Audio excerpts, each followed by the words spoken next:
Hello class, this is lesson 9-1 about exponential functions. So let's begin by talking about the difference between a linear function and an exponential function. So right here I have a set of points that I'm already told is a linear function. But if you didn't know this, you could look for a pattern. So I'm just going to look for a pattern in the x's, and I'm adding 1 every single time. And then in the y's, the change every single time is adding 3. So as you can tell, the rate of change here is constant, which tells me that my slope is going to be a constant slope the entire time, which means it's going to form a straight line. So if I plot all 5 of these points, you can see when I connect them that it forms a straight line.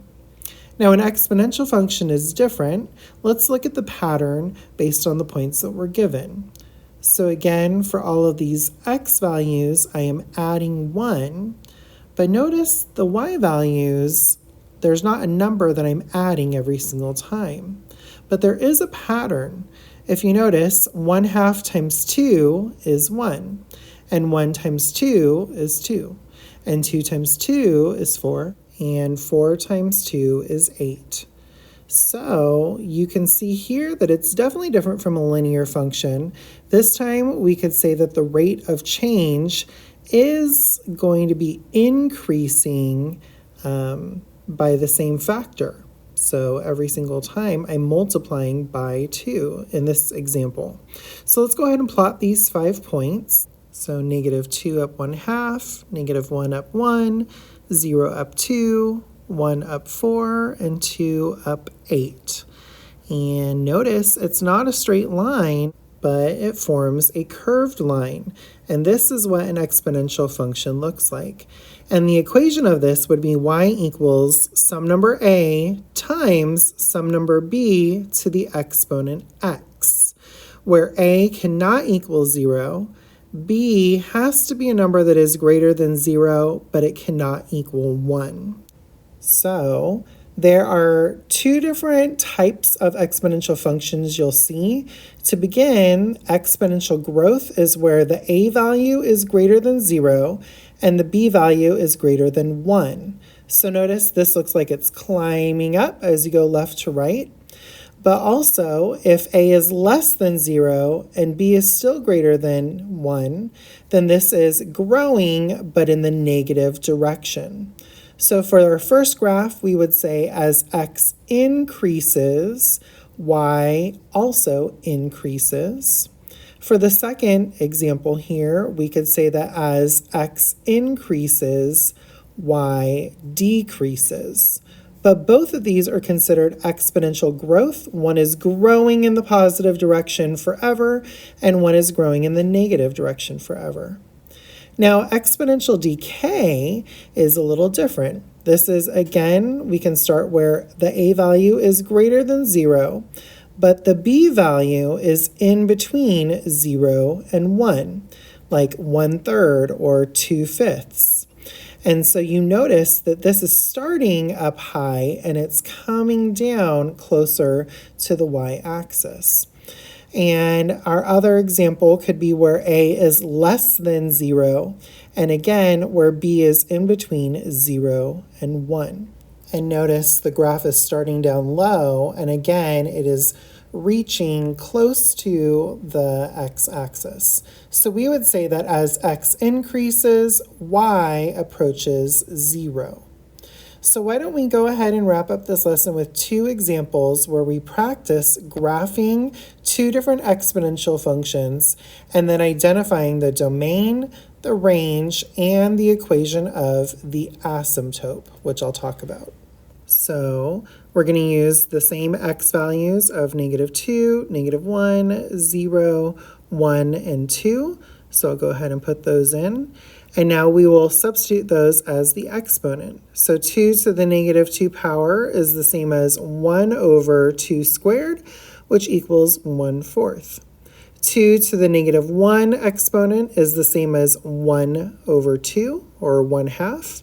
2 to the 0 power is the number 1. 2 to the first power is just 2. and 2 squared is 4. So now let's go ahead and plot all 5 of these points. Negative 2 up 1/4, negative 1 up 1/2, 0 up 1, 1 up 2, and 2 up 4. And now I can go ahead and draw my line. And if you notice, this would be an exponential growth because as the x's are increasing, the y is also increasing. Now, when we talk about the domain, we would say that this is all real numbers because for your x values, you can pick any number you want. But the range, notice it is only above the x-axis, so it is all positive numbers. The asymptote is the line that our graph is approaching. So in this case, it is that x-axis, which is really the line y equals 0.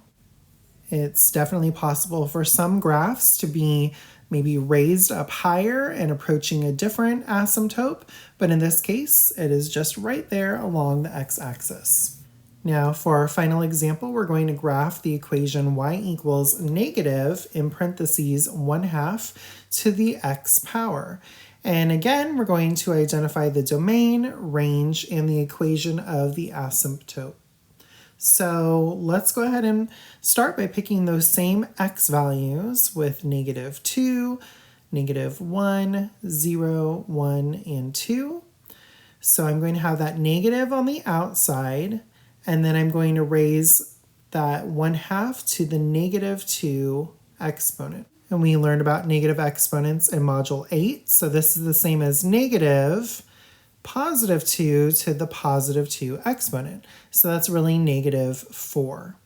All right, so again, we can do negative on the outside, 1/2 to the negative 1 power, which is the same as negative 2 to the first power, which is negative 2. And then we have negative, in parentheses, 1/2 to the 0 power, which is just negative 1. Negative 1/2 to the first power is just negative 1/2. And then negative, in parentheses, 1/2 squared is the same as negative 1/4. So now I have my 5 points. Let's go ahead and plot them on our graph. Negative 2 down to negative 4. Negative 1 down to negative 2. 0 down to negative 1. 1 down to negative 1/2. And 2 down to negative 1/4. And so as you can tell this time, our graph is starting way down low and it's climbing all the way up as it approaches the x-axis. So this would be an exponential decay. And this time, the domain, again, is all real numbers because I can pick any number for my x values, but the range would be all negative numbers in this scenario. And the asymptote is going to be the equation y equals 0 once again. And that's our lesson. So I hope that this made sense on graphing exponential functions, but as always, please let me know if you have any questions when you come into class.